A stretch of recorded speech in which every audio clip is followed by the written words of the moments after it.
The Memorial for Ruth Bader Ginsburg. Extensions in DFW in response to COVID-19. And a Collin County girls' big Google win. Broadcasting live from the University of North Texas, this is ntTV News at Noon.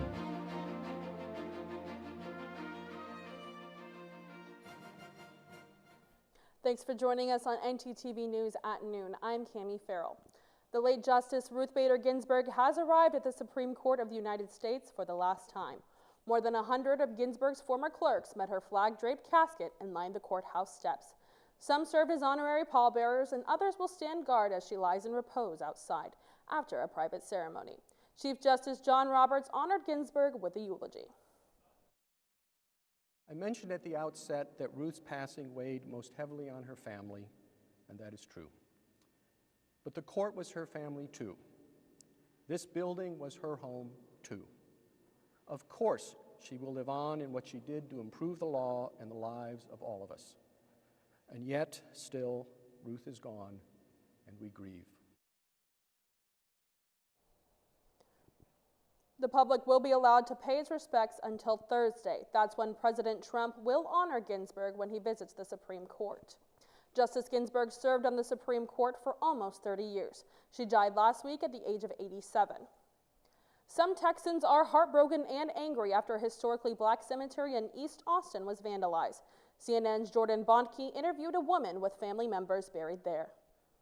Over it pretty much. Natalie Marshall says she has family buried all throughout the Evergreen Cemetery on Austin's east side. Horrified. But it's a family member closest to an entrance gate that was spray painted.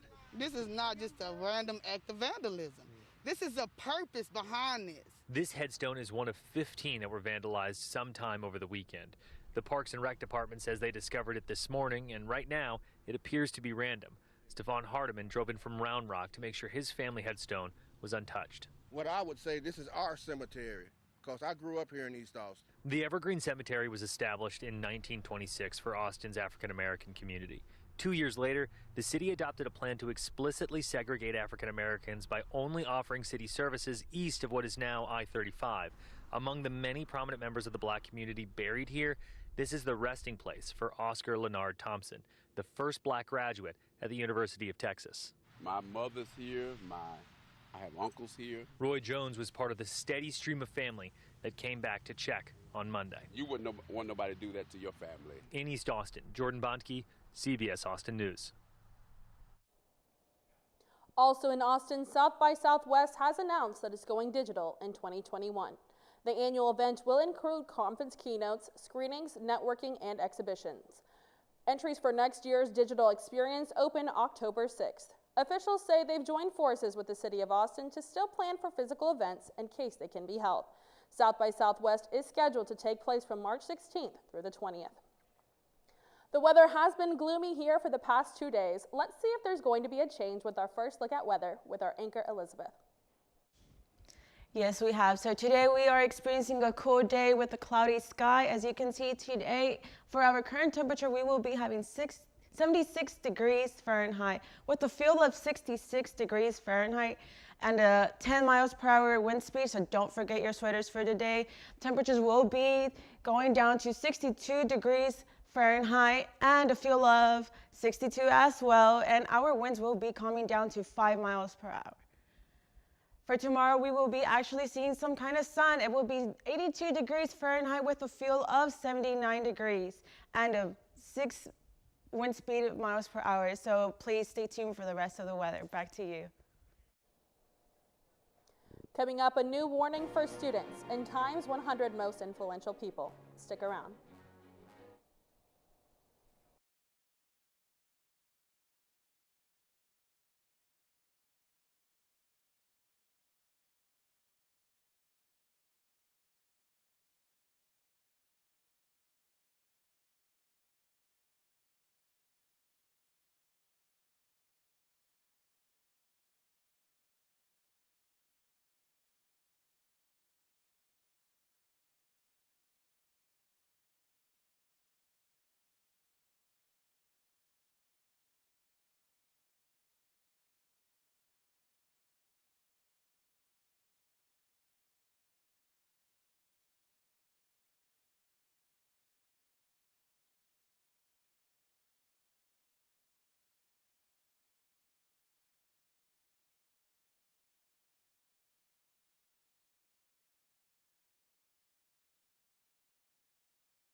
Welcome back to ntTV News. There have been some updates here in the DFW area in response to COVID-19.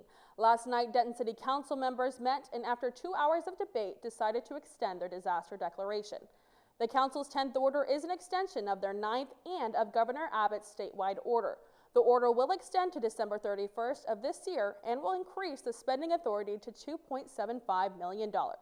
The biggest change is the fact that businesses will have the ability to decide if masks are mandated in their stores. Although they are encouraged to keep areas socially distant, the order does not outline penalties for civil violations. Dallas ISD decided Tuesday night to pursue a hybrid learning model for all high schools and one elementary school. They decided that in-person learning for pre-K, kindergarten, 6th, and 9th grades will begin September 28th, while the remainder will begin on October 5th. Fort Worth ISD voted to extend their digital learning by another 2 weeks. That pushes the start date from October 5th to the 19th. UNT police have issued a warning to students about a new form of scam going around. ntTV's Danielle Zachariah has more on this story. As UNT is now a few weeks into the new school year, campus police are alerting students about what is considered as a job offer scam. This scam targets students by offering them a position from an unknown individual with the pay over a negotiated amount. A fraudulent check will then be given to them to deposit and pay an overage to a third party, which will result in the victim losing money. According to UNT Community Relations Officer David Cossey, this is not the first time the police has dealt with scams like this one. It's not a new scam. It's something that goes on over time, and I mean it's been going around for years. But this most recent one that brought that the most recent post that we put out about it was somebody had reported that someone had attempted to scam them in that fashion. On September 1st, the police department took to If you or anyone you know has been a victim of a scam, then contact UNT Police as soon as possible. The coronavirus continues to cause shortages in food banks across the nation. Let's check in with Donald at the Denton Community Food Center, who can share with us how they're coping with this. Donald? That's right, Cammie. Across the United States, food banks are struggling to keep enough food for their customers. Here at Denton Community Food Centers, they are serving nearly 300 families. That is double the amount of families that were coming pre-pandemic. The food center receives money from the County Federal Support Act, known as CARES.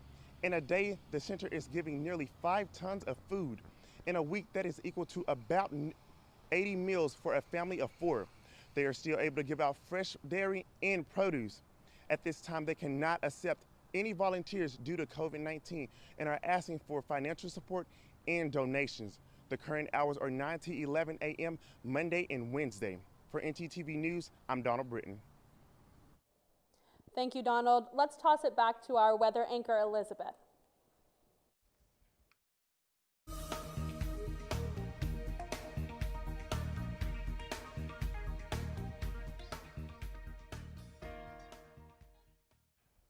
All right, so across the North Texas, we will be feeling the 70 degrees.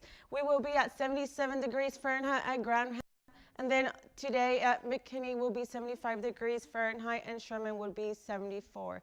Now moving on towards across the state, we will be having the higher temperatures of 80s. As you can see, Amarillo will be 85 degrees Fahrenheit, and El Paso will be 93 degrees Fahrenheit.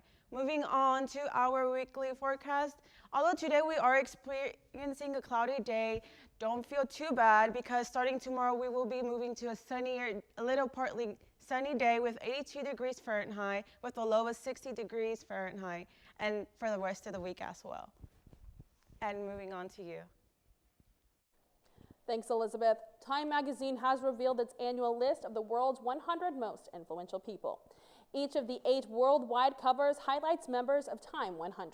That includes record-breaking artists The Weeknd and Alphabet CEO Sundar Pichai, as well as performer Meg Thee Stallion, athlete Dwayne Wade, and actor Gabrielle Union are shown together on one of the covers under the heading Champions of Change. Another cover shows America's foremost infectious disease specialist, Dr. Anthony Fauci. Also included is a cover with Black Lives Matter founders Patrisse Cullors, Alicia Garza, and Opal Tometi. COVID-19 frontline nurse Amy O'Sullivan is pictured on another cover. Taiwanese President Tsai Ing-wen is also featured. There will also be a new cover and a special tribute honoring the late Supreme Court Justice Ruth Bader Ginsburg. Let's see how things are shaping up for football. Let's take it to our sports anchor, Jasmine Clark. That's right, Cammie. NFL coaches are facing large fines, and the SEC returns this weekend. I'll fill you in coming up next. Hi, I'm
While COVID-19 has not stopped the football season, it did come with a few regulations.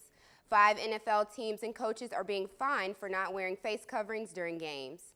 New Orleans Saints head coach Sean Payton and Las Vegas Raiders coach John Gruden are being fined $100,000 each, in addition to the team's $250,000 fine.